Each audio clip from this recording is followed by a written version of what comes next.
in this red zone that is on the map and you refuse to evacuate, you are risking death. This is very serious. These aren't storm clouds. This is the fucking shit that they burn off, the fucking shit they burn off in East Palestine. This is not fucking storm clouds. Okay? This is over Darlington.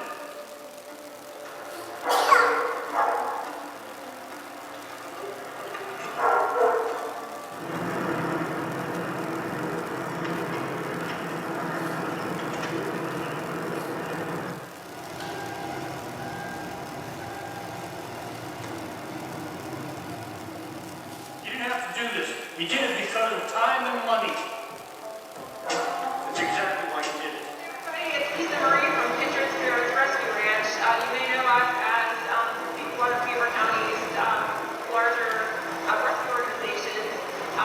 We actually had our own emergency. We needed to evacuate all of our animals to Phillipstown Fairgrounds, where we're at currently. We evacuated all of our really good friends at Phillipstown Fire Department and the Otters Fire Department, as well as so many of the community members who helped us to get all of our animals out into safety.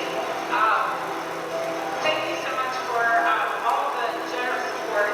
Please continue to support us as our organization grows to build other farms and other areas in exactly this type of scenario as we try to rebuild our large animal response team and do more for our community. Thank you so much. Talked about this so much, I'm so tired.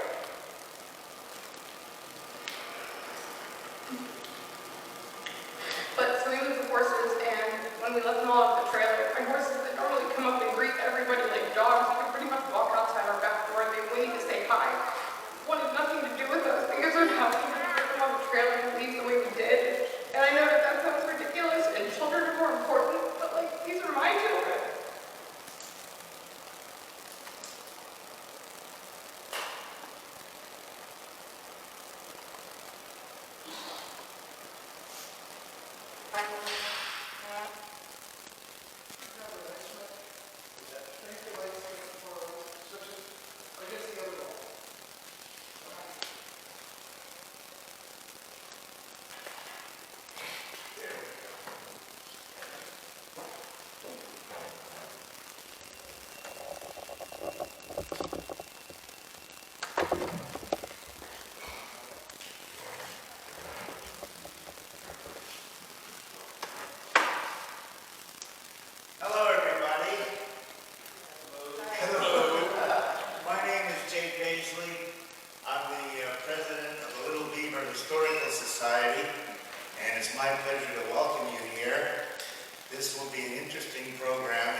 social voice.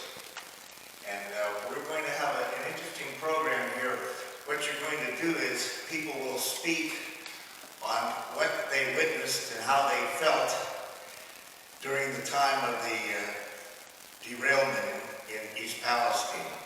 And we're going to record this, and it'll be in posterity. So when people want to study this 10, 20, 50 years from now, they'll have a treasure trove of information where people have them not through letters or diaries or secondhand experiences. We're going to have the folks give a description of what they felt, how they reacted when it happened.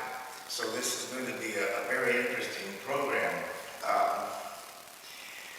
As far as the Little Beaver Historical Society, if you're interested in history, I would recommend that you Google Little Beaver Historical Society, and you can see what we're all about, what we're all doing. We have a lot of stuff going on. So at this time, I'd like to introduce Daniel Rossi Keenan of the Riverwise organization. Thank you, Jay. Hello, everyone. Welcome. My name is Daniel Rossi. As Jay said, I am the executive director of an organization called Riverwise, and we aspire to work around Beaver County. Admittedly, we haven't gotten this far north and west as often as I would like. But our organization is a community development organization. We work alongside municipalities, we work alongside entrepreneurs, community organizers, and we often step into communities where they have some sort of sense that they want something different for their community, but they're not quite sure how to get there.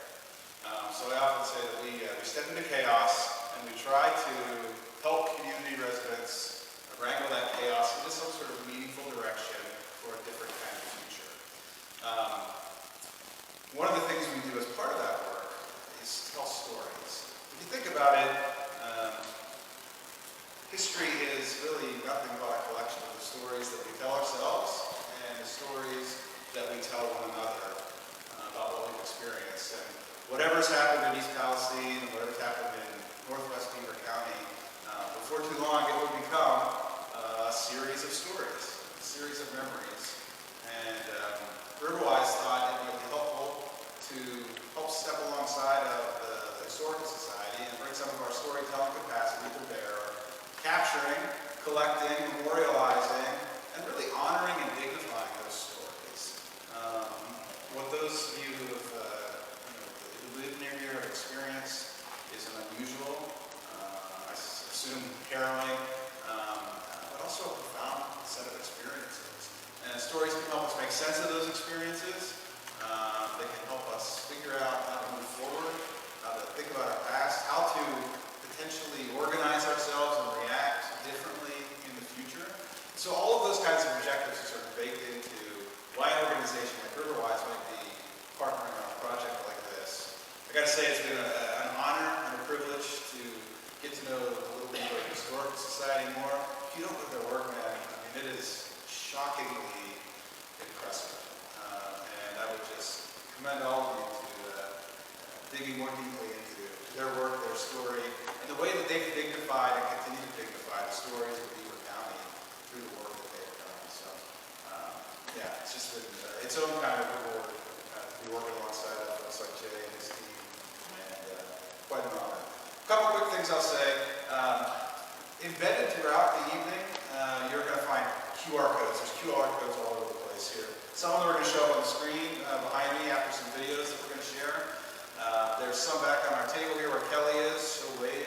And if you would like to have your story captured, documented, memorialized, dignified, hit that QR code and it'll take you out to a simple form which you can fill out your name and information. We'd love to follow up with you and learn more about what your experience these last handful of months has been. We do have an info table back here if anything I've said about Riverwise piques some interest in you. And I don't want to bore you with that, but we're here and we'd love to get you on a mailing list, tell you a little bit more about what we're doing.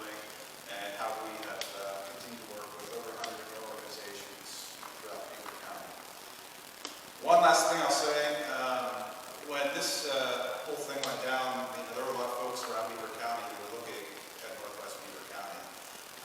And I happen to be a small business owner in Aliquippa. We set up a very simple drop point for residents to be able to come and give things they thought might be of some use to those who are here in this neck of the woods. That continues to show up at our store all these weeks later. And I'm not even sure exactly where it's coming from. But there's a table, a picnic table outside, and you'll see it's the weirdest combination of things you could ever imagine. But if any of it is of any value to any of you, please avail yourselves of that. I do not want to have to take it home. So maybe some of you can help me figure out how to get it to the right people. That's a very small and inadequate token, but a reminder that there's an entire county who has watched you experience these things. We don't know what to do, but there are people who want to be helpful. So please do help me figure out what to do with those things. Finally, I want to introduce my friend Kevin Farkas. Kevin Farkas has been the engine, the brain, the heart, the soul. Kevin has really organized all of what you're experiencing here this evening. Kevin is a lot of things, but he is at heart a storyteller and director of the Social Voice Project. And he's going to come tell you a little bit more about Steve.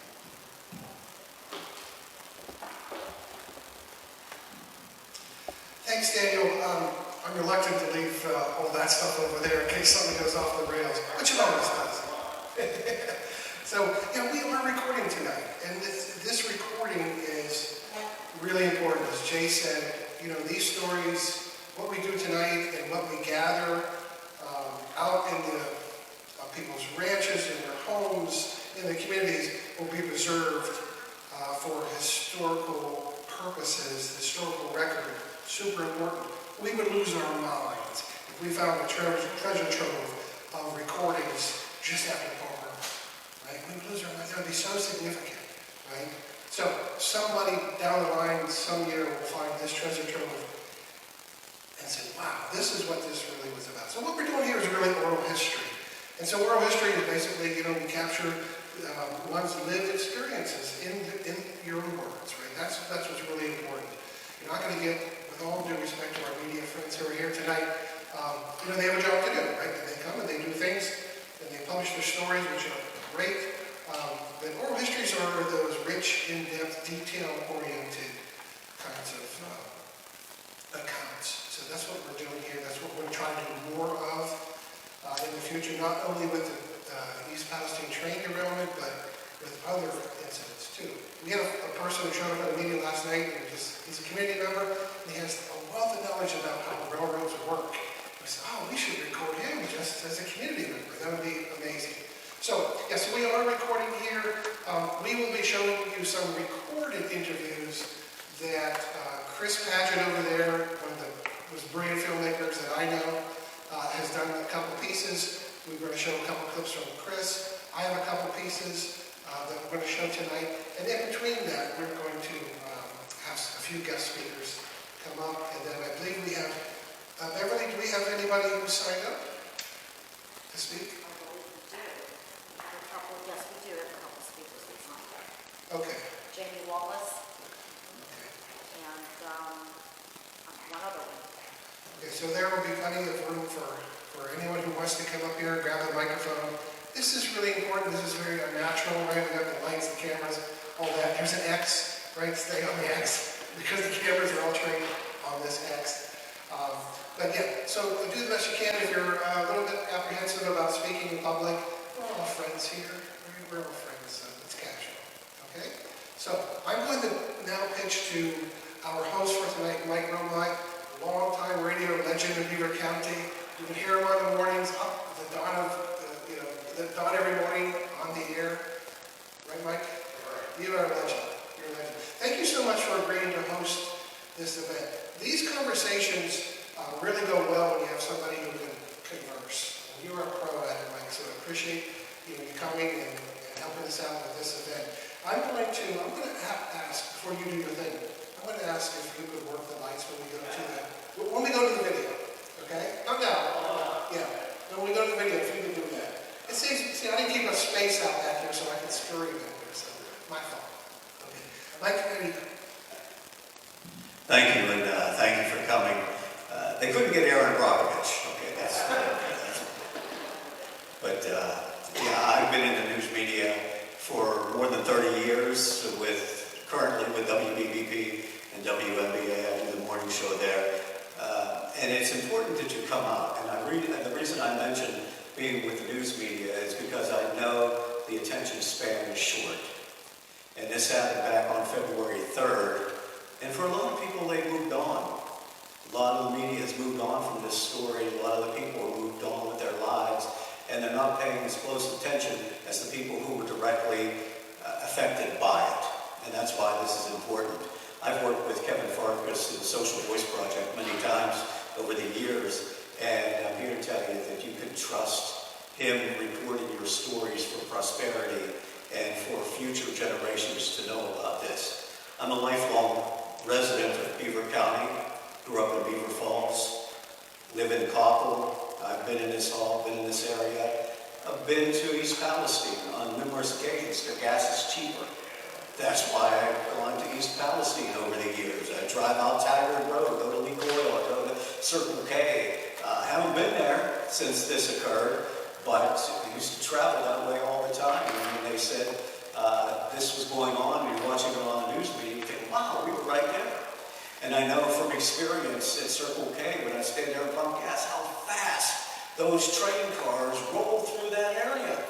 I mean, there's just a wooden stop there as those trains go through there. And I'm pumping gas. I'm like, my God, these things are going fast. I'm used to these slow-moving trains going from Coppell to go to Coppell School or something like that. But this was wild. And then when you saw that, you said, I can understand how that could happen at the speed those things are going through there.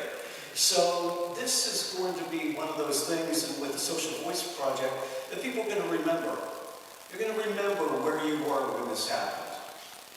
It's not like the JFK assassination or anything like that, but you're going to remember this date because I'm at the age where now I can say I'm old enough to remember.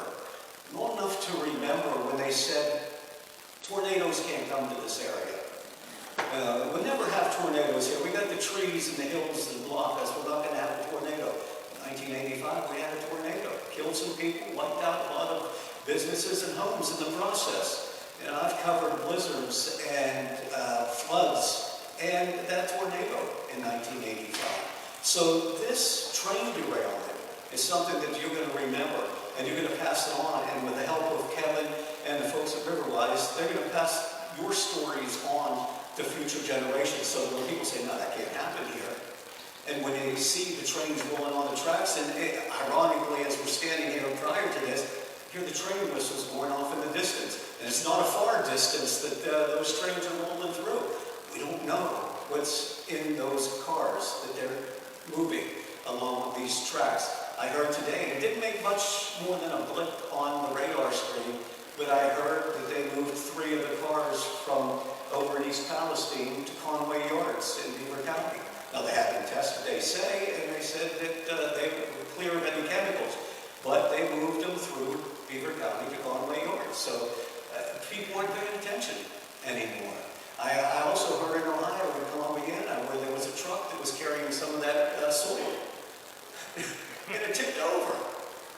Are you hearing about it? Is anybody seeing it? Anybody noticing it? We just have to believe what we're told, is what they tell us. But with your stories, that's going to change. And your stories are making an impact. But the main point is, don't let them forget.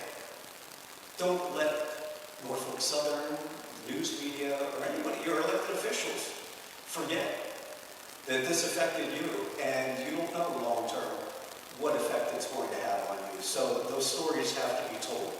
But it's an honor to be here to talk with you. I'm thankful to Kevin for asking me to come on up and talk with you. But the main conversations that you want to hear about are the people, and the people who experience that. So we're going to introduce you to some of those folks tonight going forward. And so we're going to go to another video at this time, though. What you're going to see is Rachel Wagner. Rachel is the owner of a family farm in Darlington. I should know better than to walk in front of speakers with a microphone. Rachel is owner of a family farm in Darlington, and they experienced lack of communication and confusion about the burn-off and the evacuation. And I remember getting calls on Darlington. Nobody's paying attention to us. Nobody's telling us what's going on. East Palestine's getting all the attention, but we need to know what's happening as well, and nobody's telling us. Here's Rachel Wagner's story.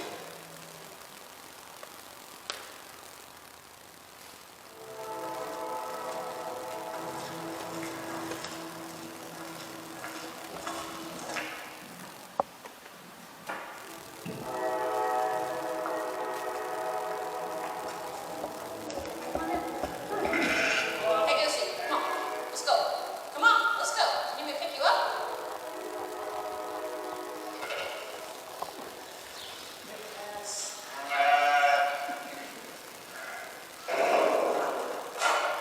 We found out about the train derailment on Friday, and I just thought it was, isn't that a crazy thing? A train derailed right by Leaks gas station. Like, that's a pretty bad situation.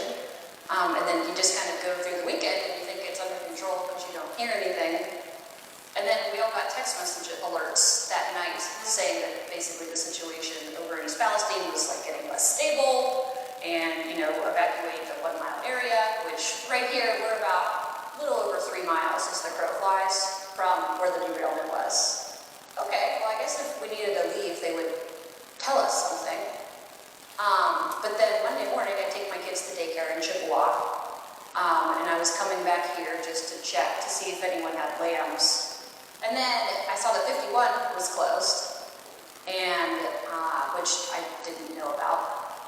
And then I came in and I, encountered a state trooper at the intersection to turn to come to the farm. So I stopped and I said, "Hey, can I get into my farm?" And he said, "No, you can't. The road's closed. Like, we can't let you go that way."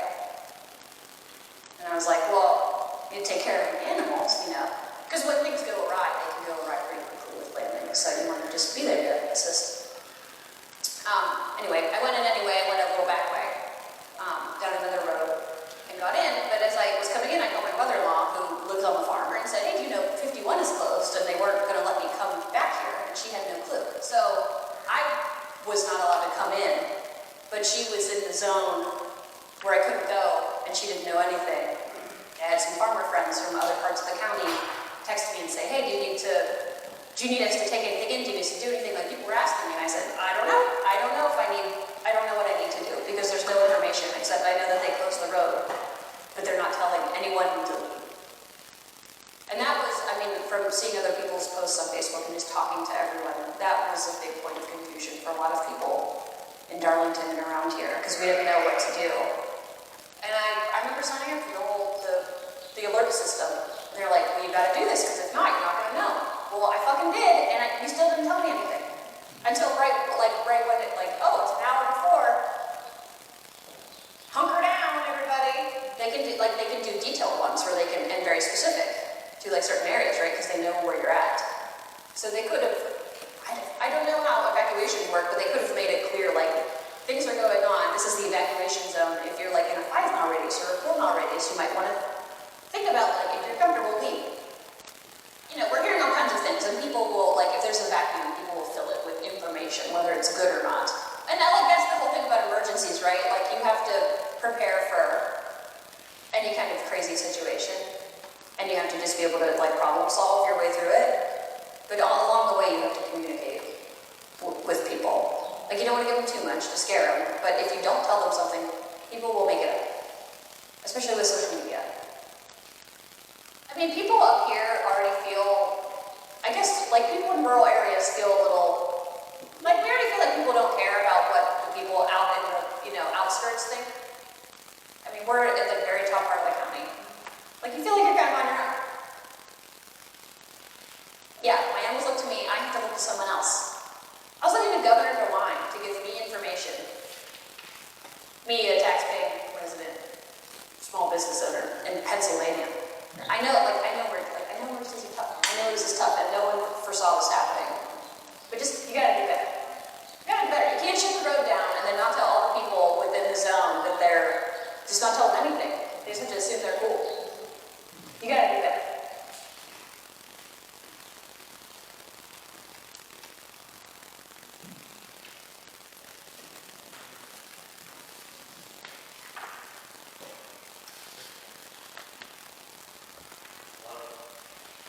A lot of folks thinking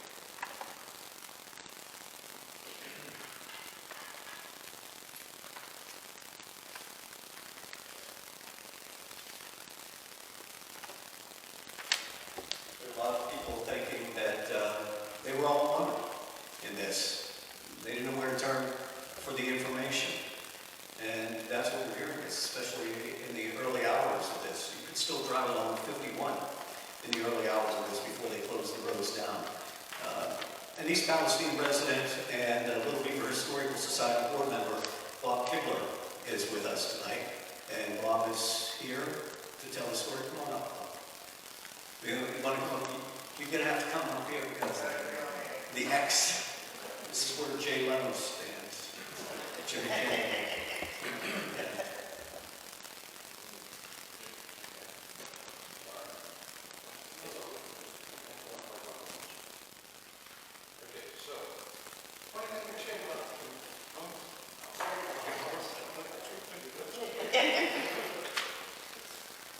I don't like public speaking. That's why I was always back in the back row of the course at the Eagles. So about 9:30 Friday night, my little dog, which anybody that knows me, I just love my dog, started going all crazy. It sounded like it was a cool night. It sounded like snowplow going up and down the road. And he was just going all crazy, and Dad even noticed it. And so I went over to the window, and I just picked him up and held him by the window and opened up the curtain and said, "See, it's a snowplow."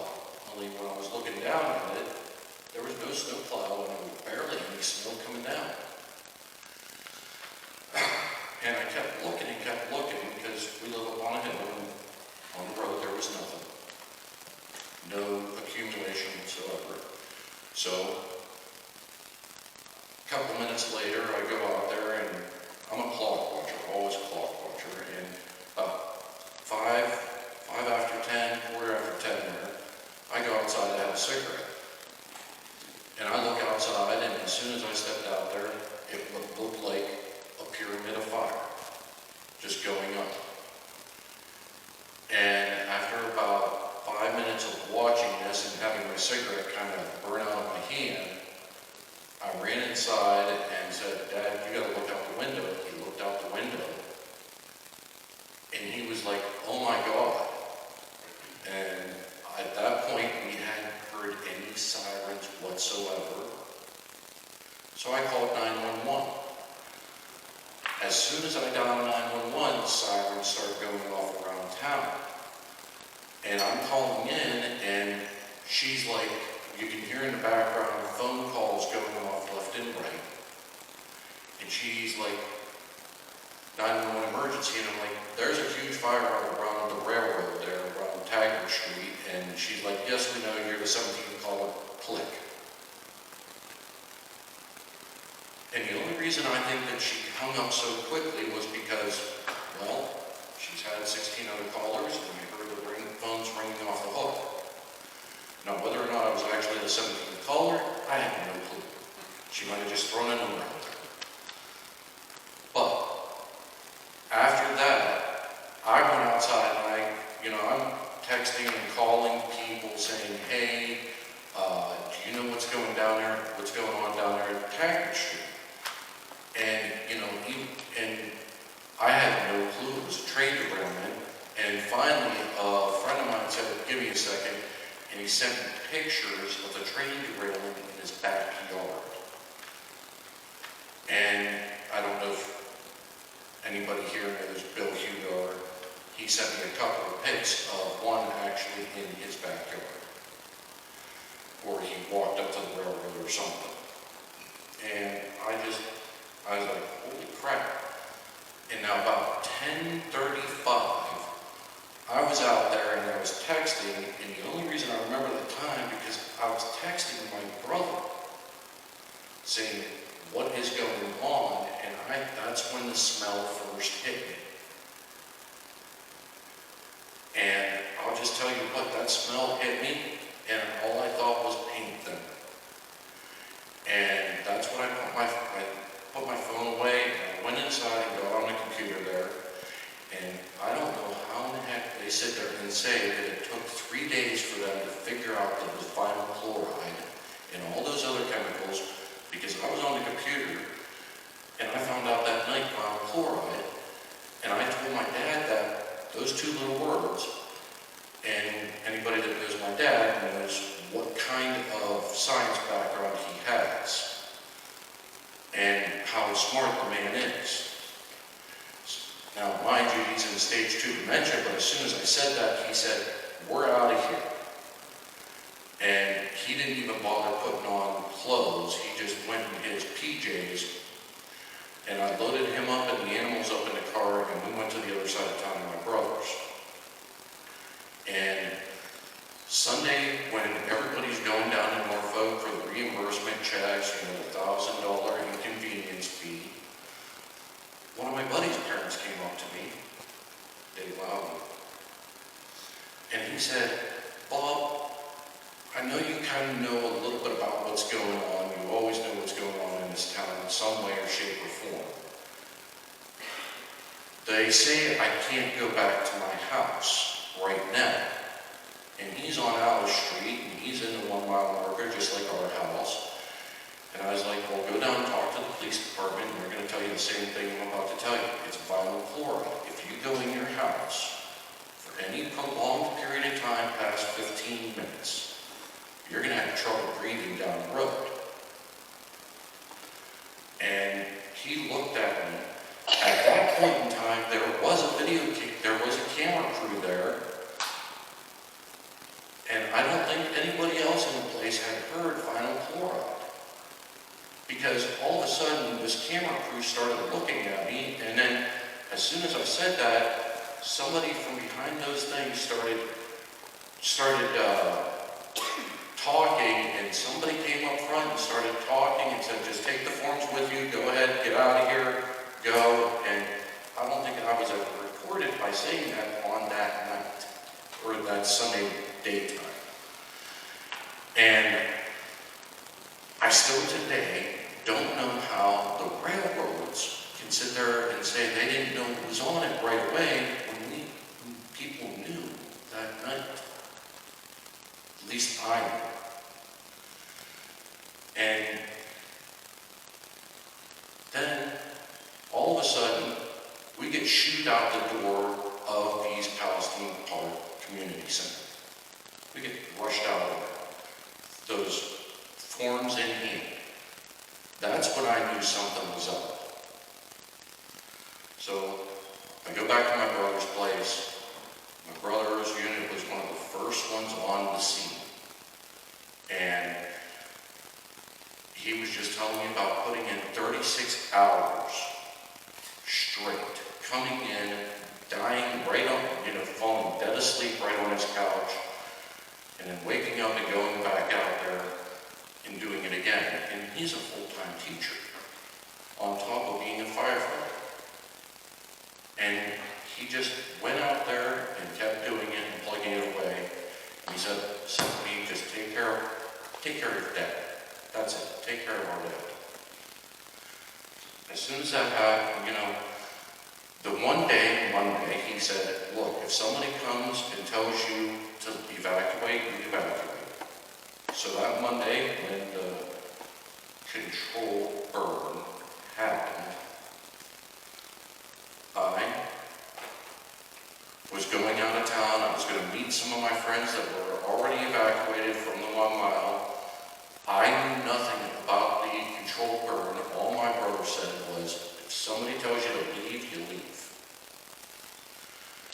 So I was going up Brookdale, going up to Unity, because that's the quickest way from his house to get on the 14, take it to 51.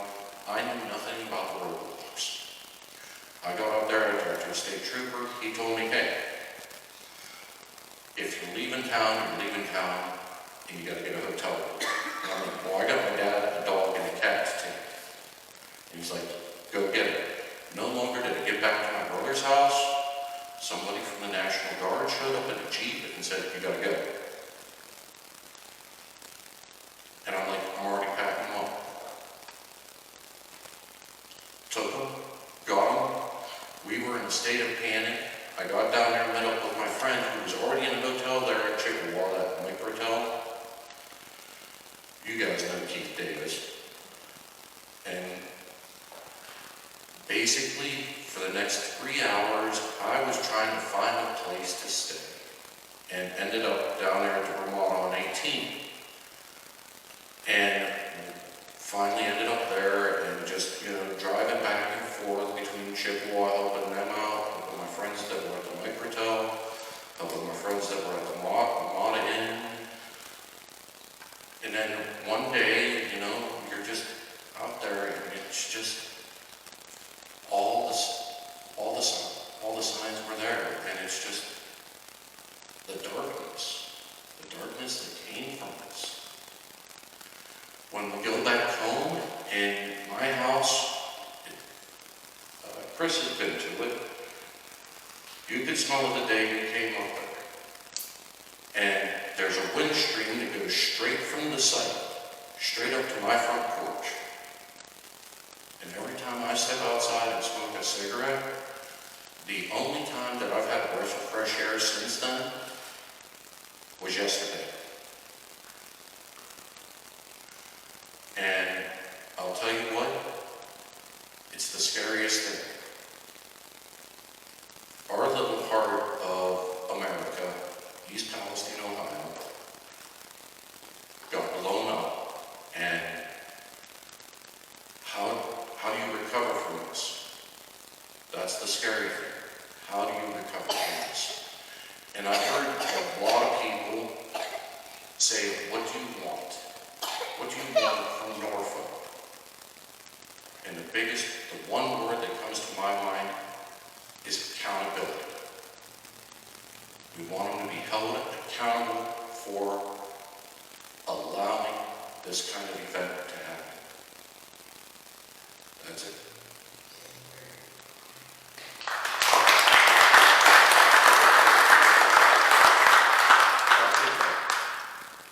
Next up is Grant McVeigh. Grant is an East Palestine resident. He has family in the area, and he's with us here tonight. Attorney Grant McVeigh, thank you for coming. I appreciate it. First off, I want to say thank you to everybody for making this happen and giving me the opportunity to speak here tonight. And yes, my name is Grant McVeigh, born and raised in East Palestine. I had to relocate to Cleveland because that's where jobs were. I put out at least 100 resumes to the surrounding areas and couldn't find a job. Relocated up there. Now, I graduated from East Palestine in '94. My parents were both school teachers there for 40 plus years. My dad had been various high school coaches, football, basketball, baseball, different years. My brother is a teacher at Preston. Now, what struck me is, the first I really heard about this whole incident, I'll never forget, I happened to be at a political event on the Sunday following the Friday, right? So on the 5th. And lo and behold, I didn't know anything about this, right? And it really struck me because it seemed like to me that the media was not following it. It was a blackout, essentially. And I started to get concerns, like we all did. I mean, you guys were living it knee deep, and that's when I became aware of it. And I started thinking to myself, what is really going on here? Especially seeing the pictures that I saw, there was only, it was from common citizens, right? Junkie public citizen. It was real disturbing to me. And I ended up getting a call on Monday from a friend of mine talking about this controlled burn. What do I do? I said, well, I don't know, but we'll figure out what we can do. And up to that point, my total thought about this entire situation is that it's a complete failure of government at all levels. Now, at first, I don't think that anybody can hold local authorities accountable at first. I don't know what's going on now, and I'll tell you right now, I am not one to be a conspiracy theorist at all. But when you look back at this and how it transpired, that, the federal government didn't really care, like, what's the big deal? I mean, that's the Department of Transportation Secretary says. DeWine didn't care after the evac people out. And by the way, my mom was in the evac zone. Yeah, it's safe to go back. And seeing what happened, I mean, we all know the pictures that look like a bomb went off in East Palestine. And what kills me is that the lack of response, federal and state, right? I mean, I received 120 calls that first weekend from people that I knew. And I trust what they were telling me is the absolute God's honest truth because I've known them for 40 plus years. And I know they weren't misrepresenting things. And some of the stuff that I was hearing that, how much was dumped and dropped in that area, and what the Norfolk Southern do after they had this controlled burn, which might not have necessarily been necessary, right? We don't know that quite yet. But what did they do? They threw down slag, put down rails, and it was back to business as always, right? They didn't do anything about this soil that had, what, a million gallons of toxic material that was dumped? And they didn't do anything until the EP report came out saying that it was contaminated soil. And what did they do then? Then they ripped it up and started remediating. Yet at that time, nobody was doing anything. DeWine could care.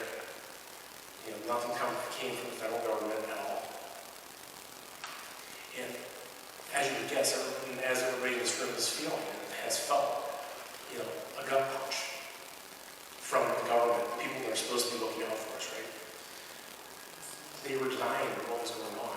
It's okay, just ignore, the problem, the issue with the whole burn and the dioxins that were converted because of the burn. Don't worry about it. And it just struck me so much. The people I was talking to, not only were they giving me accurate renditions of what was going on, but I could hear it in their voices, the trauma that they were undergoing at the exact moment. One thing that I do have a ton of experience with is working with victims. And I know what I'm talking about. And I'll be damned if I wasn't talking to one every time I'm on the phone. They felt helpless, they didn't know what to do. And there wasn't much to be done, long and short of it. And right now, there's still not much that can be done. The answers are still not being answered. There's people that have gotten sick, and we all know that. Now, one thing that I have to say, and I'm not taking credit for this, but I was probably part of a million people at the time. Because I'm an attorney, it seems like some people have a way of listening to me a little bit more, whether it's the national media or whoever. I did an interview in Cleveland, local news up there. Within 24 hours, I got a call to go on Fox News. And until that time, nobody was doing anything. Biden didn't send anybody who could have cared. What did DeWine do? A bunch of nothing but rubber stamp because he got a lot of money from Norfolk Southern backers. A lot of money. So in this interview, I went through and I did some fact checking. I know they fact checked me because I told them, people were sick. This is what happened. My basic chemistry tells me these things happen as a result. Yet they're saying it's all safe. And to that point in time, nothing was going on. That interview I did at 4 o'clock in the morning, live. By the time I got done my regular day job during the morning, about 10 o'clock, there had been press conferences, right? And Biden was sending the FEMA, the CDC, and the EPA, of which, and I'm sure you guys all know, they were placeholders. They did nothing. Nothing they're supposed to do. Window dressing for what we believe should happen, right? For government. And then DeWine said, I'm going to send people too. And I will tell you that the thing that upset me the most, not only was the gut punch for East Palestine in Western Pennsylvania, and believe me, I've been saying that as much as possible because it seems as though, to me, the only thing that really mattered to a lot of people was East Palestine. But we know that that's not the case. Oh, like Brent, Western Pennsylvania got nailed. Negley, down to Calcutta. And I can tell you, after talking with people,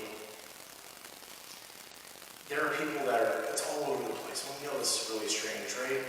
I know people that are in the same household, and some people were having issues. The same people who live in that household are not having issues. That's created, to me, that's the type of tension that's going on right now in what our friends and neighbors, people we love the most. And it's creating conflict. People are unbelievers to a degree. And for lack of better terms, I think that we need to listen to the canaries in the coal mine, the people that are sensitive, the people that are sick, because they're showing us the way for actual contamination that's still present. And the mere fact that these placeholders haven't done anything is really scary to me. Yet they say they are. We know we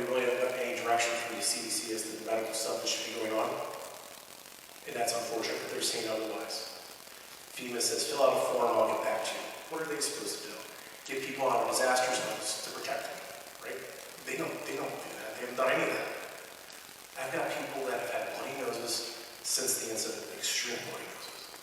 People that have not gotten out of bed keep getting worse. There's people with tumors now, cysts. And you know what? They didn't have these issues prior to the derailment. And I'd be remiss in saying that there's not an issue, I believe, in school systems right now. At least in East Palestine, I have several clients that are staffers that have toxic exposure results. Yet, there's still kids there. The line said it's okay. And the reason why these things are still going on is because there's a tension between the people that are still feeling that are blessed to be healthy in their mind's eye. But they're ignoring the canary in a coal mine right beside them that's showing them that there's a problem. And I'll be damned if there's not a problem. There's a certain way to do proper cleaning. And that hasn't been happening, whether it's in East Palestine, Western Pennsylvania, or the like. And people just ignored it, and now the media is kind of a little past that to a degree.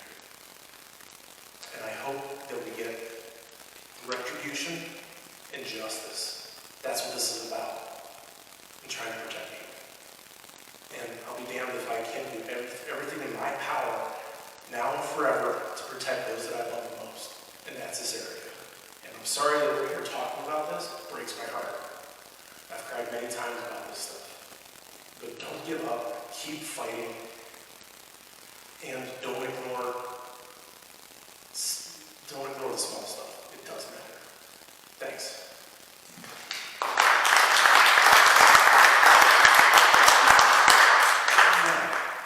And again, we want to thank you all for coming here tonight. The purpose of this get-together is to hear the stories of the people who have lived through it, people who are still looking for answers to the questions. We didn't invite politicians, we didn't invite attorney groups or anything like that, because this is about preserving the stories of the people in the area, the people who are experiencing this, and the people who can tell those stories about what happened in this area for future generations so that it is not forgotten. One of those people is Jerry Corbin. Jerry lives in Darlington Township. I know Jerry, he's a veteran. He has one lung. So when he realized the toxic chemicals were spreading from the East Palestine train derailment just 1.25 miles away from his home, he and his wife immediately evacuated. Not long after, when the national media came to get their stories, Jerry wanted to make sure that reporters understood the trauma communities were experiencing on both sides of the Ohio-Pennsylvania line. Here's Jerry Corbin.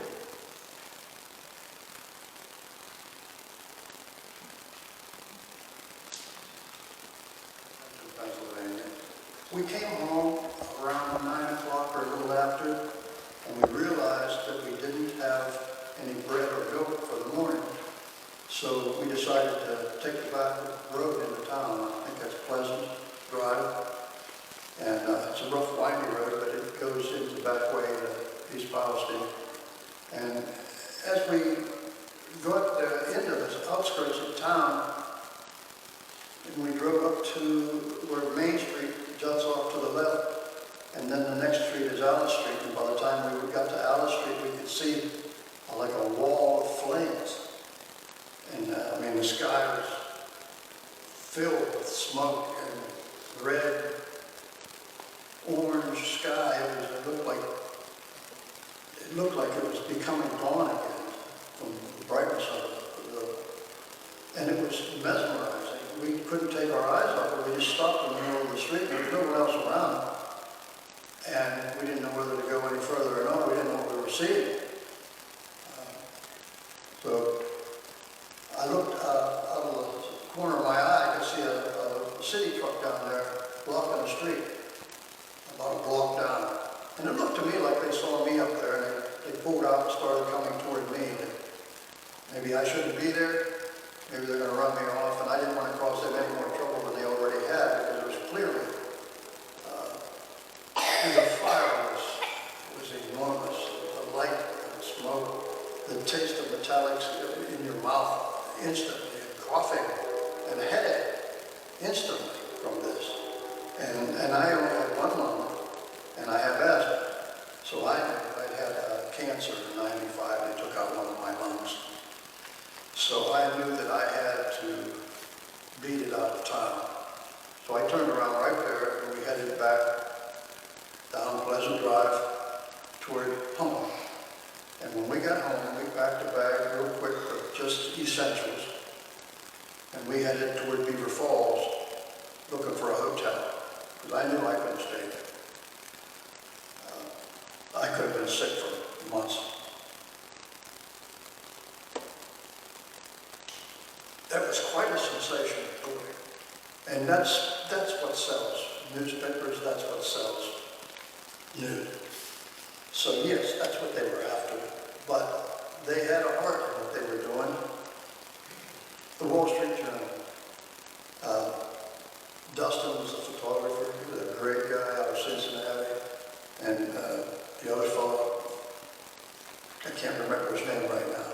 But I took them into town and introduced them to different people so that they could get a better rounded story. Some of the business people and people I knew for years. And I introduced them to this one lady that we came across quite by accident. She works in a store there. And her house is right on top of the creek that runs through town. It runs under her house. And they had to move, and the railroad had her put up in a hotel in Chippewa, I believe. She was suffering horribly traumatically from the traumatic. She had to move her grandmother, and her grandmother wanted to move back into the house. And she couldn't let her. Her kids, all her clothing, she was crying on the street. And Wall Street Journal took pictures and everything. And she said, "You want to come inside?" The smell won't go away in her house because the creek runs right underneath her house. "You want to come inside?" And neither one of them wanted to go inside. What I mean is, they loved the story, but they had a lot of empathy for what people were going through. And I appreciated that.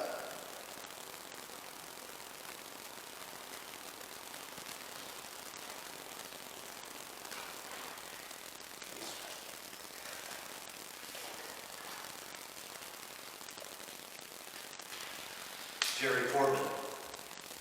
Our next speaker is a Darlington resident.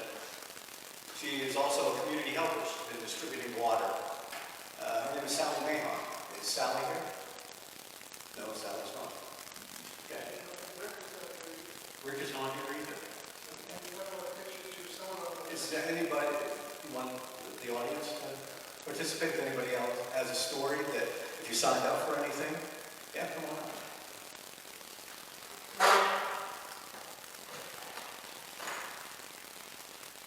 And your name is?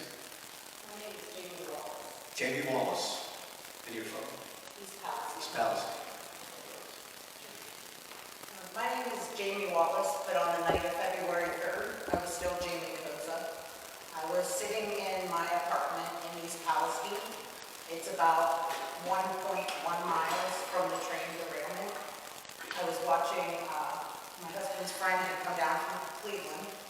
So I was watching his child and my child, and I'm sitting there. All of a sudden I hear sirens. So I do what everybody in East Palestine does. I pick up the phone and I call my mom. And I'm like, "What's going on?" And she said, "A train derailed." And I said, "Where at?" She said, "By Leaks gas station." My husband was at the State Line bar with his friend right next door. So I immediately called him and I said, "You need to come home. I heard there's a fire." He said, "It's no big deal. It's small. Don't worry about it." 10 minutes later, he calls me and he's like, "I'm on my way home." He's like, "Leaks gas station is about to blow." So he came back to the house and we hear all the sirens and still just kind of don't know what the extent of this derailment is. And then I get the phone call from my mom. She said they just came to our house, everyone within a 1-mile radius of the James Street crossing needs to evacuate. And I'm like, I'm getting out of here. I grabbed my baby, 3 years old, my husband, her grandma, grabbed a couple of clothes, and we took off not even knowing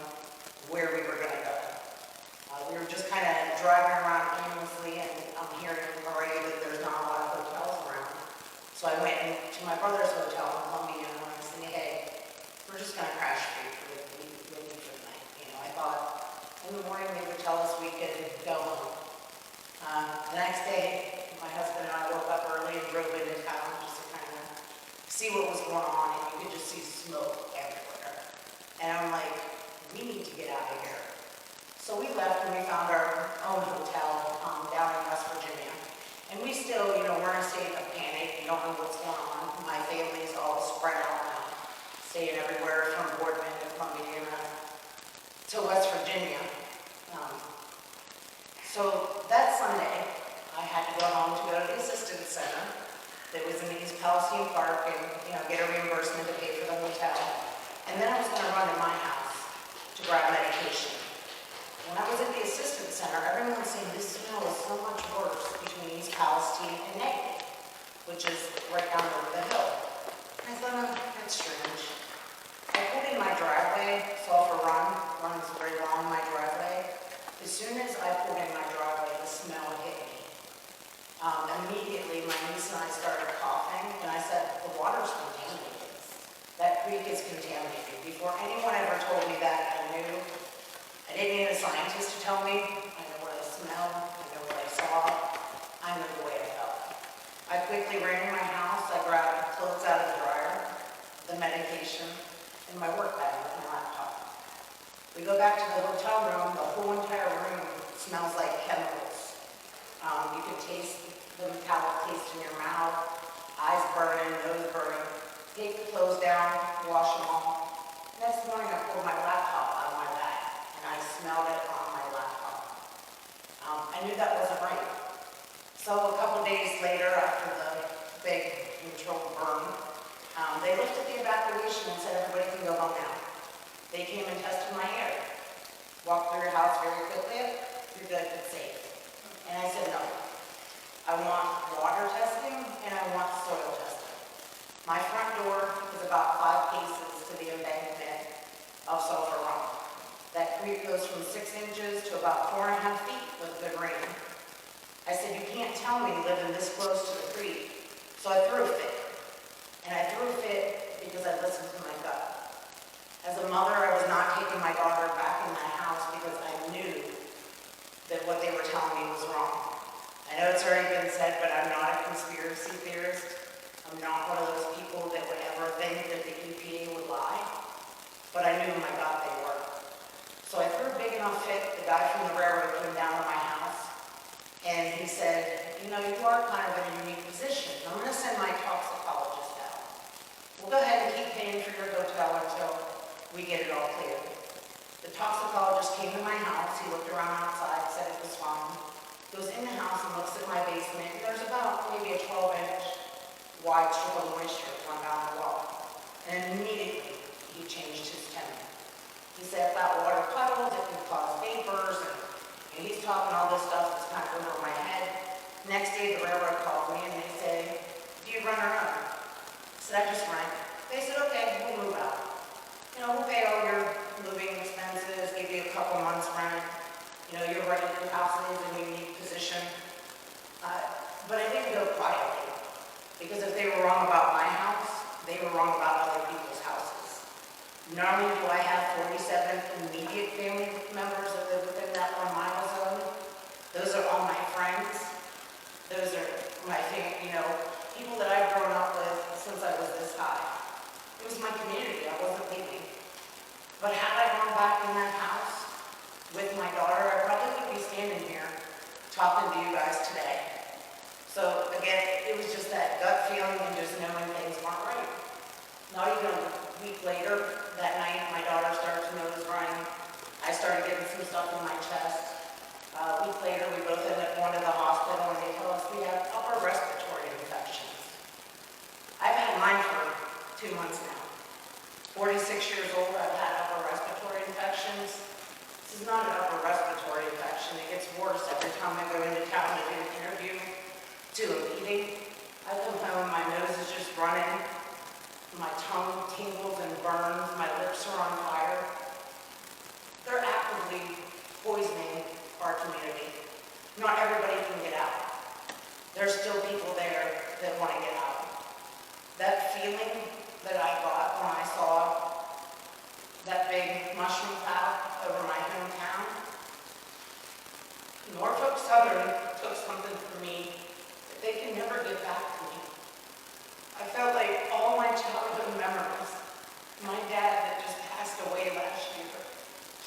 difference when I was a kid.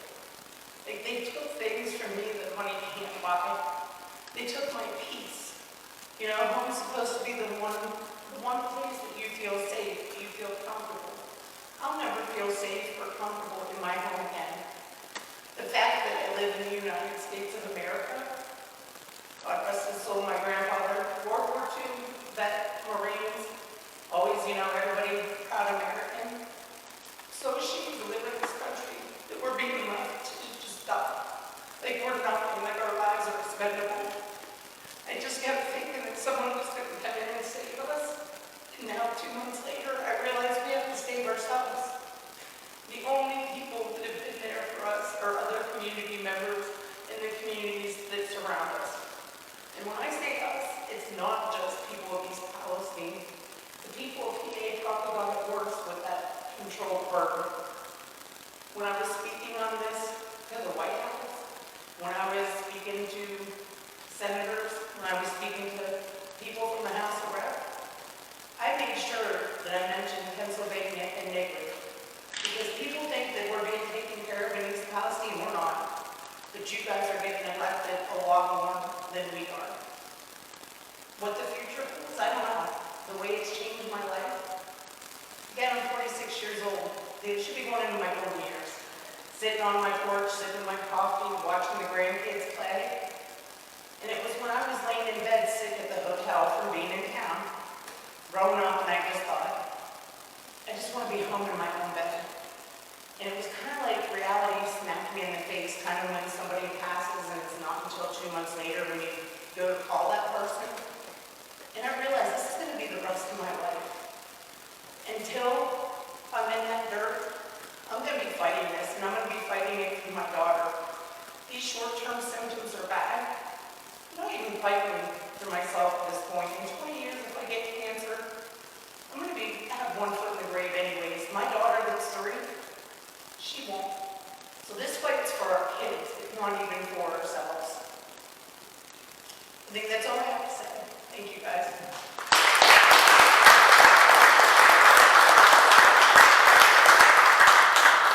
These are the stories that have to be heard.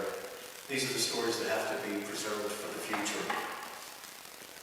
Is there anybody else that has anything to say, wants to say, anything you experienced? What we're dealing with, and I think what you're dealing with specifically, if you're from East Palestine, Darlington, Eden, Montgomery, these areas, is well water, air quality, soil. It's that time of the year where they're tilling soil if they feel safe enough to do it. And it's the planting season for a lot of those folks out there. And the problem is we have a history in this nation. This is an oral history that Kevin and the folks from Riverwise are putting together, but we have a history. Many of you might remember Love Canal and some of the other places in the United States that residents said, you know, something's not right here. So, you know, we don't feel right. A number of cancer cases and a number of other things that go on. And the government said, nah, there's nothing wrong here. There's nothing going on. It took 10, 20 years later.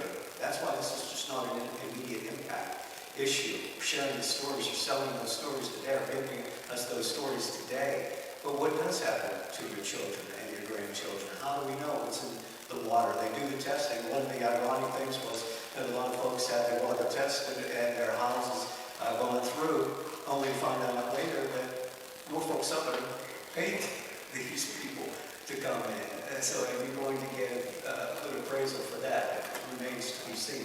Can you? Yeah, sure, absolutely. What's that? Oh, no. I'm just saying soil, air, water, those are the things that people have to be careful about in the future. I'm sure as we spoke, as you just spoke, that the idea that you feel secure and safe in what you're being told is the parts that come to mind.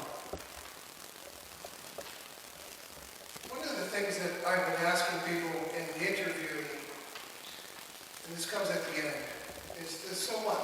What do we do now? What have we learned? Where do we stand with all that has happened to us?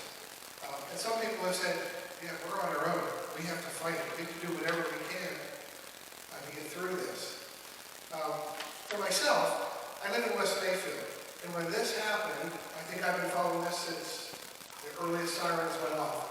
On social media, watching the whole thing go down. I have a background in language and discourse, and I was just keen on what was unfolding, how people were talking about this incident on Facebook, and it was mind-blowing.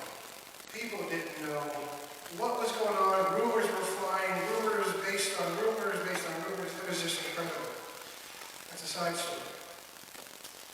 What I noticed in Beaver County was that there was silence. In fact, our emergency management Facebook didn't comment at all until Sunday. Right? I mean, so what was going on? What was going on? Everybody was asking what was going on. And I said, geez, these communities seem to be asleep at the wheel. The emergency people, I should say, the emergency management coordinators in the communities, based on what I observed, were non-responsive. The people were asking, what do we do? Where's the information coming from? Who is in charge here telling us what to do? So I actually run the West Mayfield website. So after the controlled burn, they had a council meeting. And so I went to the council meeting after looking at the website, I'm the one who put it together, and I said, geez, there is no clear channel for communication here on this website.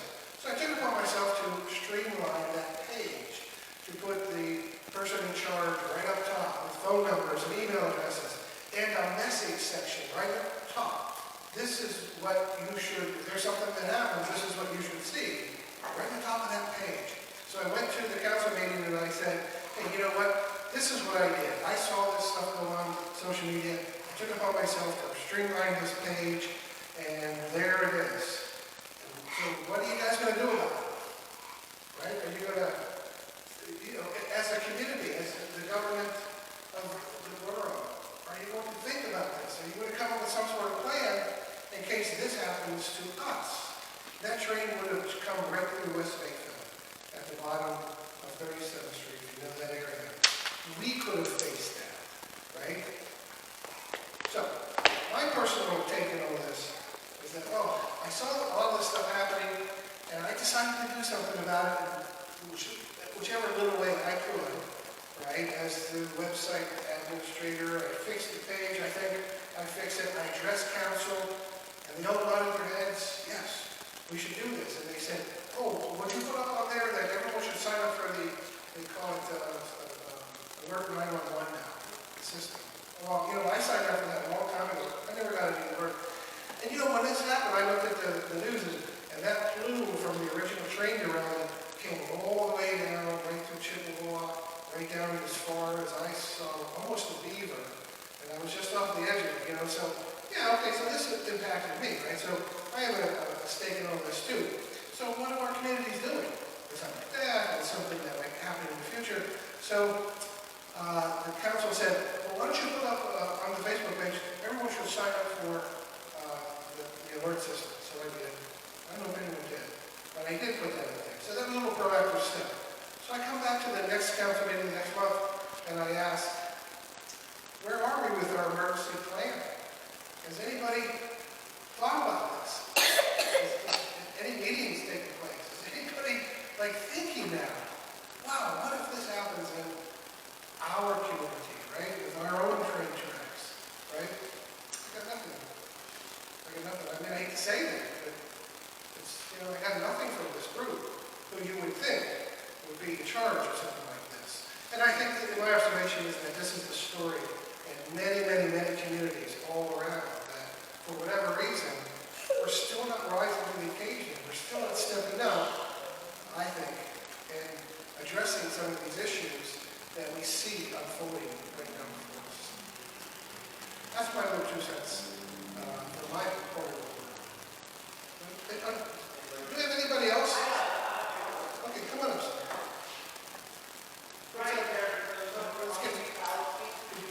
Yes, my name is Eric Coz. I'm from East Palestine.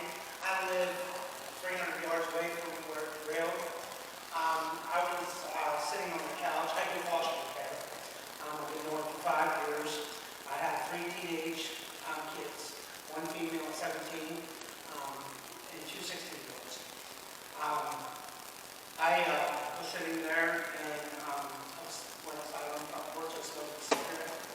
Because I heard the screeching. Approximately, I'd say 5 minutes later, I see the flame shoot up as higher than houses.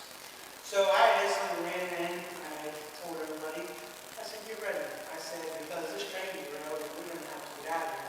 Because the fire looked like it was coming right towards our house. So I got everything ready, and by that time, I had a police officer, sheriff, Columbia County Sheriff Department, knocking on my door. I said, I'm getting ready. I said, we're leaving. So I take 3 foster kids, 3 adults, and I have 2 dogs, water dogs. I pack everybody up as much as I can in the car, and we take off, and Jamie, my sister, we go up to Columbiana. I go into Columbiana, and I said, I'm on the room, $170 a month. I was like, what? I said, you don't understand what's going on. I said, do I get a veteran's discount? Oh, if you're a veteran, we'll knock off 10%. Okay, whatever.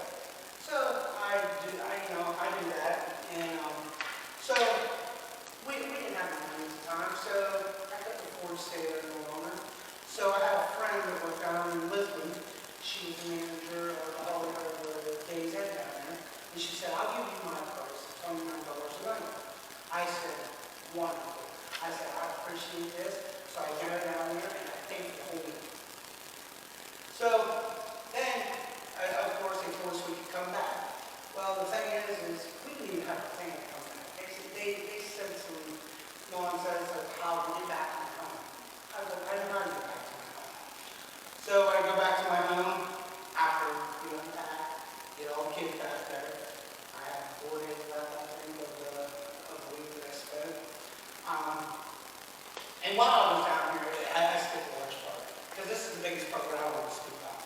While I was down in Lisbon, the county agencies came in, and I'm at a treatment facility, foster home. They come in and they took my kids. They took my kids because of the behaviors that was happening down there.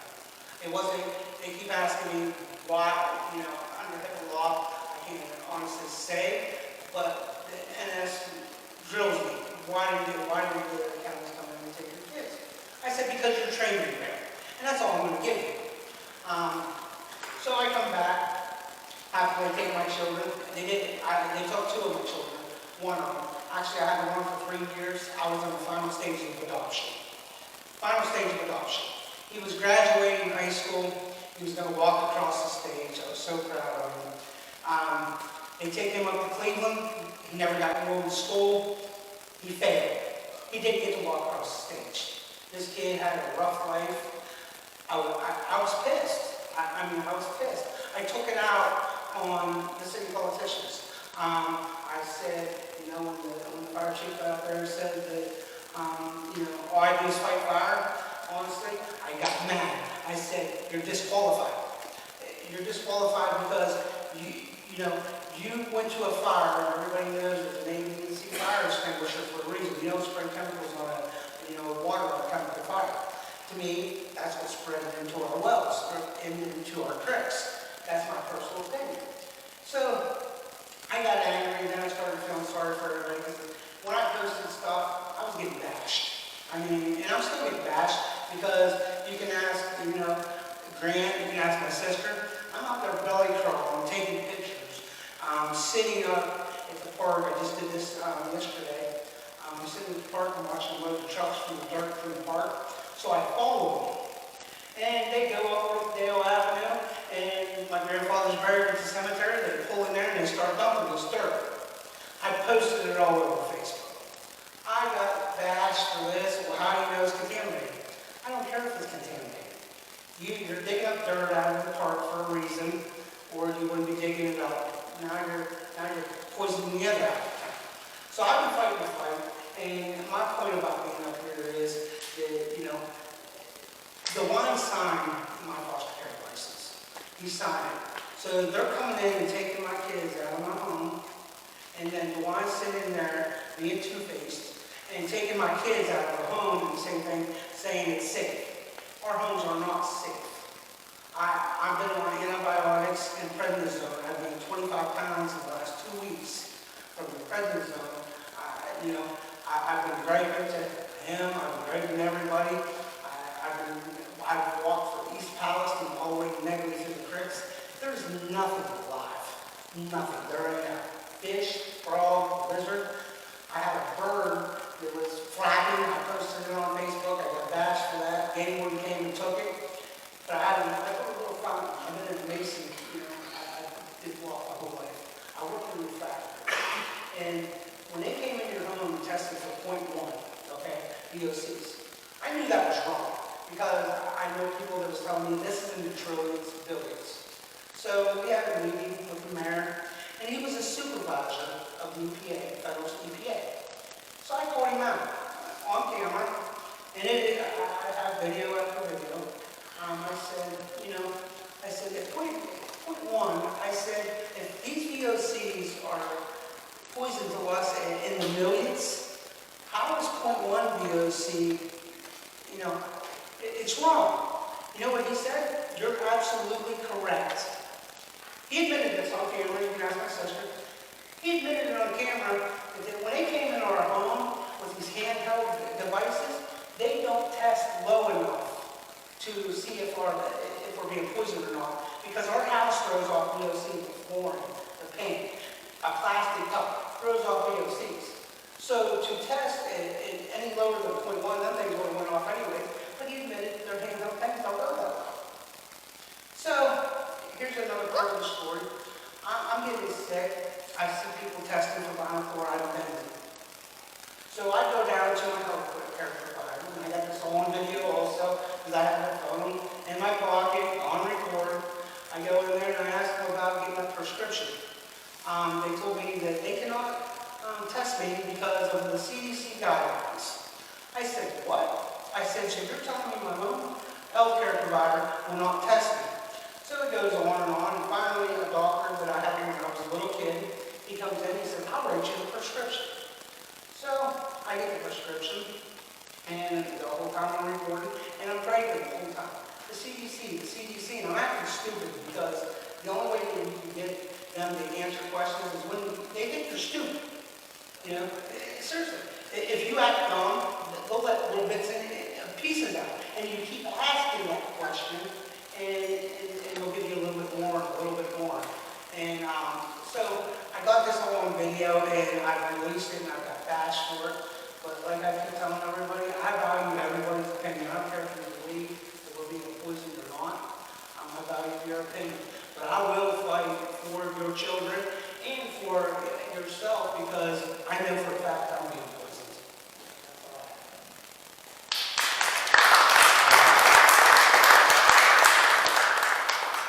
Our next video, I want you to listen to the interview with Amanda Kemmer, sharing what it's been like for her living in Darlington with her husband and 4 kids. That's just 4 miles from the East Palestine train derailment. This is, once again, Amanda Kemmer.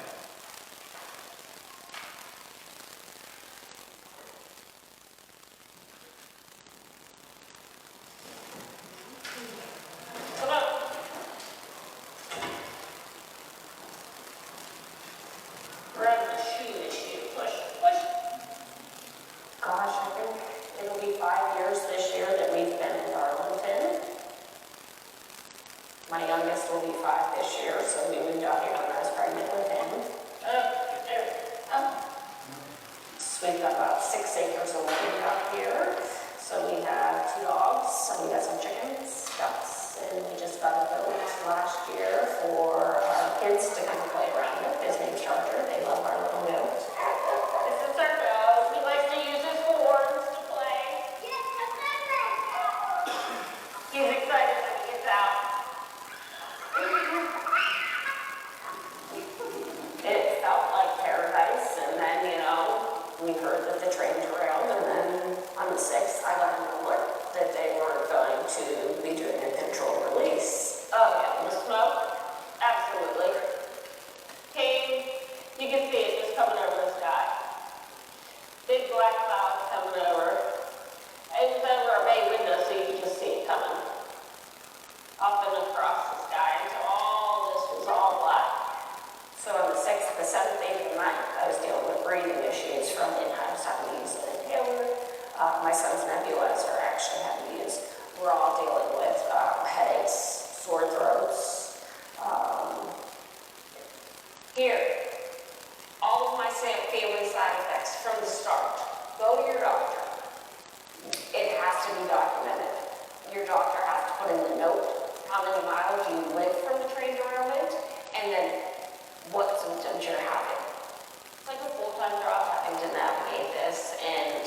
sift through the information and decide what's false, what's true. If there's a meeting that I have to go to, where can I get information? What testing I should get done. I had called the governor in the governor's office. You get 5 different numbers to call.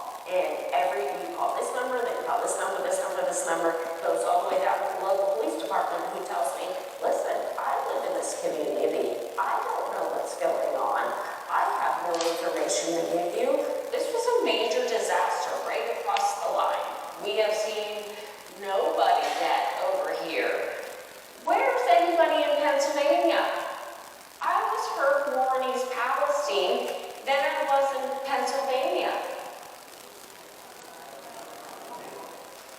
I mean, those people are united, and those people are strong, and they're ready for a fight. You know? They're angry, and they want answers. And they should be. And they need to stand together to get their answers. That's the only way to get answers, is if we all come together and, you know, put the government, put Norfolk Southern, and put their feet to the fire and say, hey, listen, you're not going to get away this time. You need to be held accountable for this time. You put an entire town at risk. Not even just a town. Like 6 towns. You put a bunch of towns. Even everybody downstream is at risk.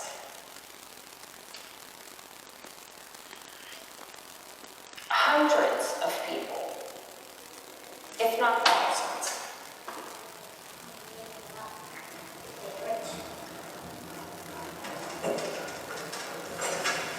So these are just kind of like my daily pills that I take on a daily basis. There's a lot of them.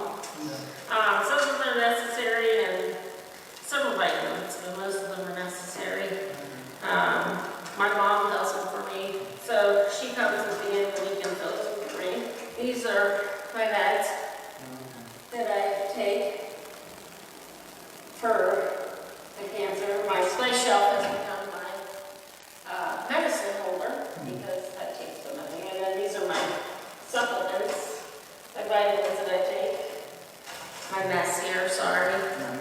It feels horrible. I mean, Beaver County is already a hot spot for cancer to begin with because with everything along the river, people may say no, but there are cancer clusters in young adults all along Beaver County. I have so many friends my age and younger that have cancer already. It is scary and it's sad. People don't understand that these chemicals are toxic and they cause cancer. And I have stage 4.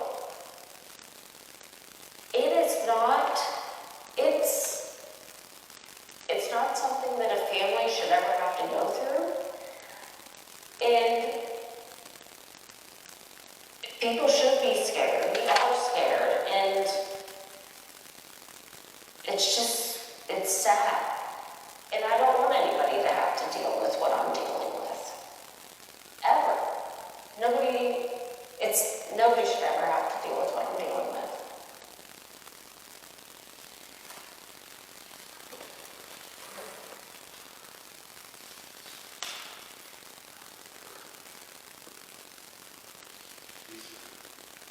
These are the stories. This is the reason why Social Voice Project and Riverwise are here tonight to get those stories, to get your stories, the oral history of it all. And it's a tragedy what we're hearing about from people, not only in this audience, but those who have already been interviewed. She's exactly right when you think about how many brownfield sites we have throughout this area and what's buried in the ground from years and years of factory, and now this on top. It's something we've never experienced before. And when you see that plume, and you folks are close up and personal with it, it's unimaginable what you were going through. If anyone else has anything to say, we can go to you right now. If not, we'll go to our next video. And the next video is Lisa Marie Sopko. Lisa is she owns Kindred Spirits Rescue Ranch in Darlington. Had to rely on help from all over to evacuate their animals to Hookstown Fairgrounds. This is what people were going through. This is Lisa Marie Sopko.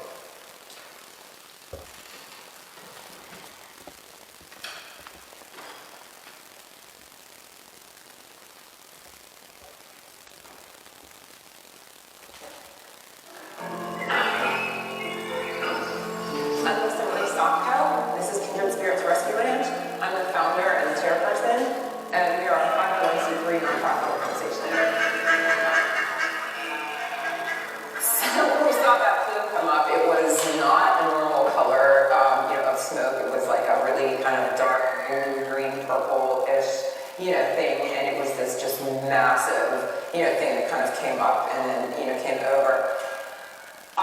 So as soon as we saw that, we were like, oh no, this is not great. So it was pretty scary. I had put out pleas on social media, and then the Potters Township Fire Department, who had been here literally the day before when we were discussing, putting our county's animal response team back together, they got involved with it. They put out, a call. The manager of Tractor Supply, put out a call to everybody, that she knew. It was just a big network of, people just calling, people that had trailers, and they came. So it was amazing. My animals were so wonderful. These animals are so special, and, they have come from such, horrendous backgrounds, and we do work with them, building trust and, building relationships with them to make them handleable and make them friendly and, things. And again, it was the most amazing thing. These animals handled it so well. I mean, most of them, I think all but 4 of them were loaded so very easily. They went off to Hookstown Fairground, actually opened up to Just Us, which was, it just trips me up to think about it because, to find a place to put all of these animals is just mind-blowing. And they opened to Just Us, and these people who were strangers to our animals with these horrible backgrounds, they just went into stalls there so easily, and I mean, honestly, they were not traumatized. They just did amazing.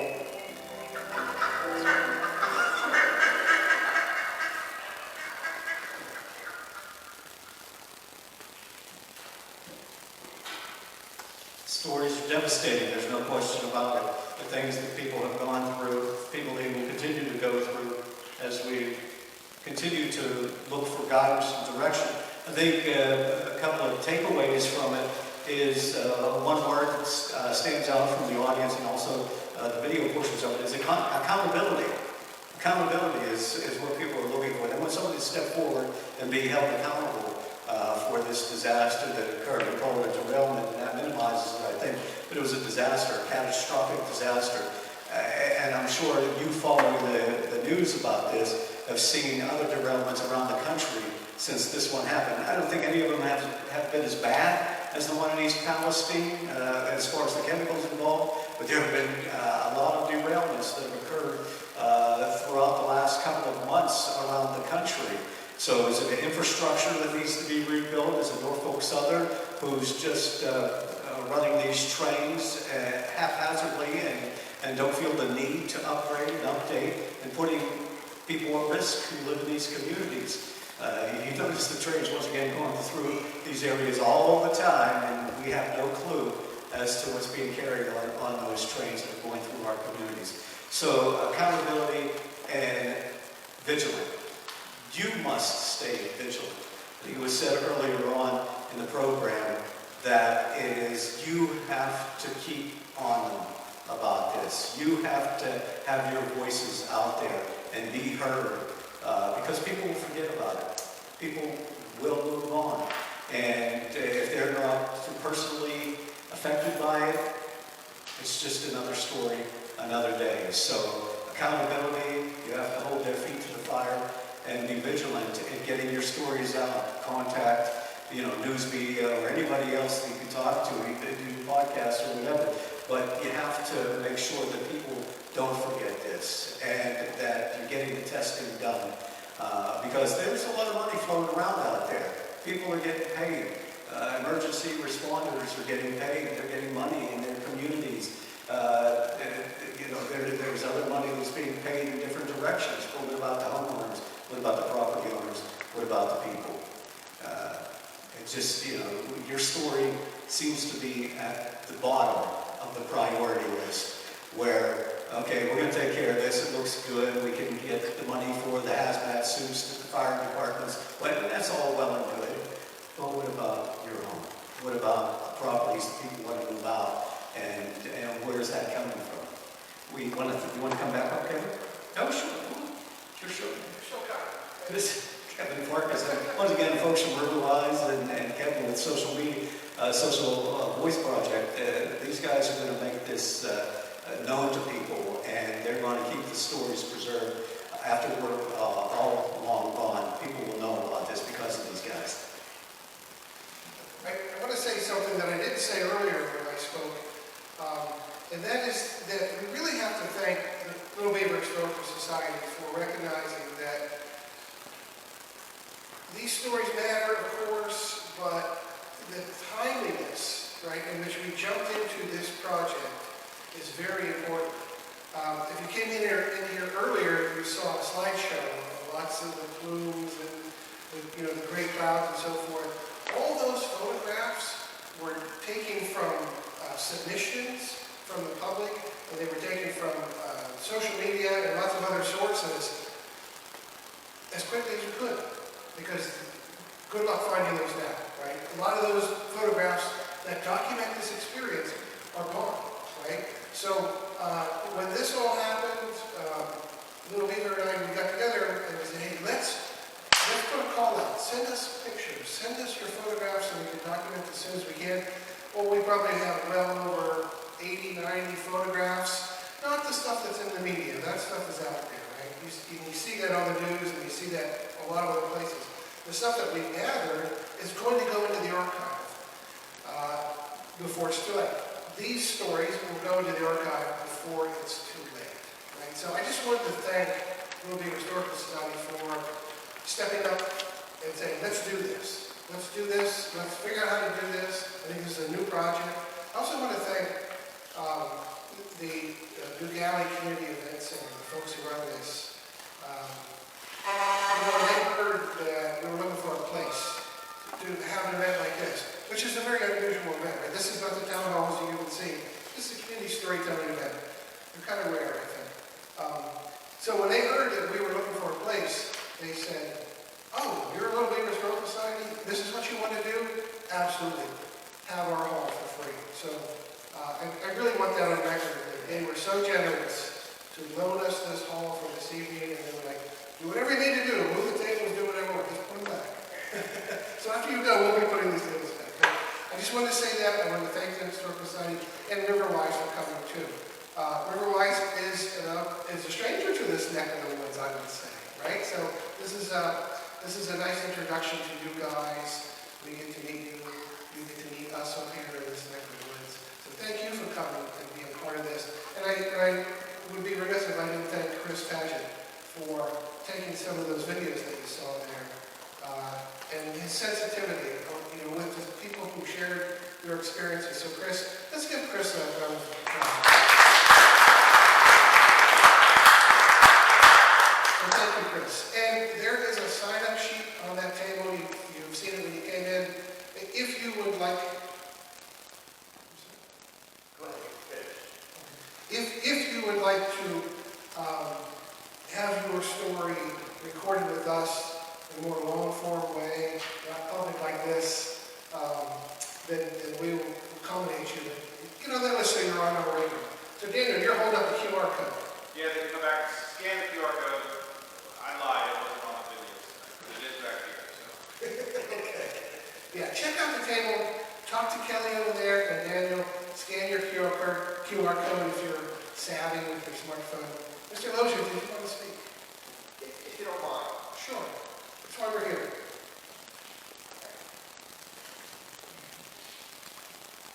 I'm David Lozier, I live in Chippewa. This is not a night for politicians. But I spent all of these days in the county courthouse and working with the emergency management. And you mentioned a moment ago, that's what got me concerned about your fire department. New Galilee's fire department was one of 18 Beaver County fire departments deployed to fight the fire. Yes, they were pouring water, because that's what they had. But I think there are several hundred firemen from our 18 fire departments, our emergency management personnel. There was nothing on the county's website because they were all in East Palestine. There was no one to put it on the website. They were all there for 4 days. But think of the firemen and the policemen and the ambulance attendants and emergency management people and ultimately the PennDOT truck drivers who sat there in Block 151, the state troopers and the National Guard people.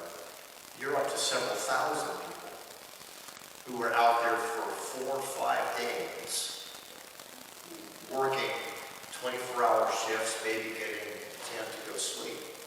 But the impact on them is going to be severe. We're going to see this in 20 years among the emergency responders, just like we saw now from the 9/11 people who went in to fight for the 9/11 disaster. When I talked to your fire department and Beaver Falls Fire Department and Big Beaver Fire Department, because they had to turn in proof of the damage, hundreds of thousands of dollars in damage to the equipment, because everything that they wore for those 4 days is destroyed. Those chemicals permeated the fibers. When the firemen came back to your fire station, the soles had melted off their shoes from the heat and the water and the chemicals. So I hope and pray that we keep in mind there were government failures at many levels.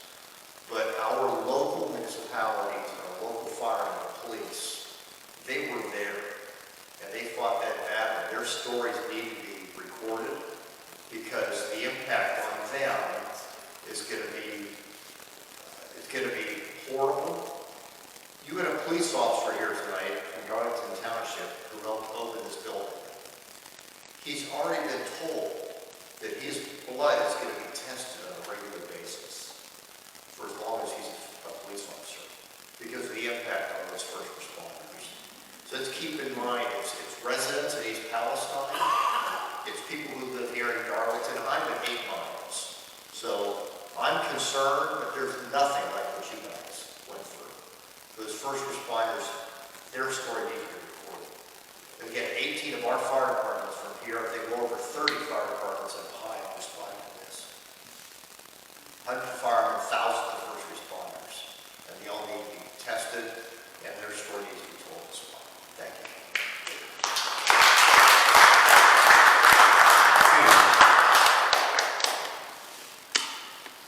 That tells you a lot, doesn't it? I mean, if he's talking about the first responders whose shoes were melting off them and, the chemicals that are on them, you guys are breathing that every day. It's not forget about their lives, too. Yeah. When we went door to door, a lot of them were taking drinks and food down to the first responders, too, and a lot of them were sick. Yeah. Please don't go away from here tonight disappointed that there wasn't a bigger crowd, that there wasn't a sellout crowd, because it's your voices that matter.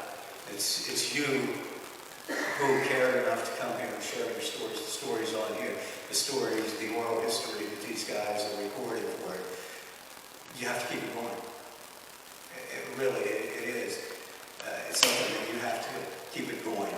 Each and every one of you and your neighbors, because if not, softball games, little league games, and everything else is going to get delayed, family vacations and stuff like that pretty soon. But if what District Attorney Lozier is saying, and hundreds of thousands of dollars in equipment from the first responders, your houses are still there.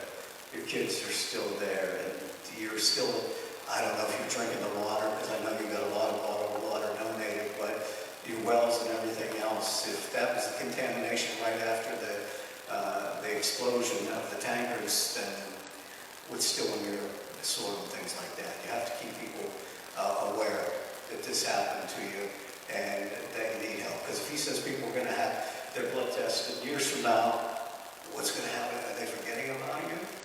You know, how long have they told you how long it's going to be? I don't think they've mentioned anything like that yet. So don't be forgotten. And these guys, I know, Kevin and Riverwise, they're not going to let your stories be forgotten.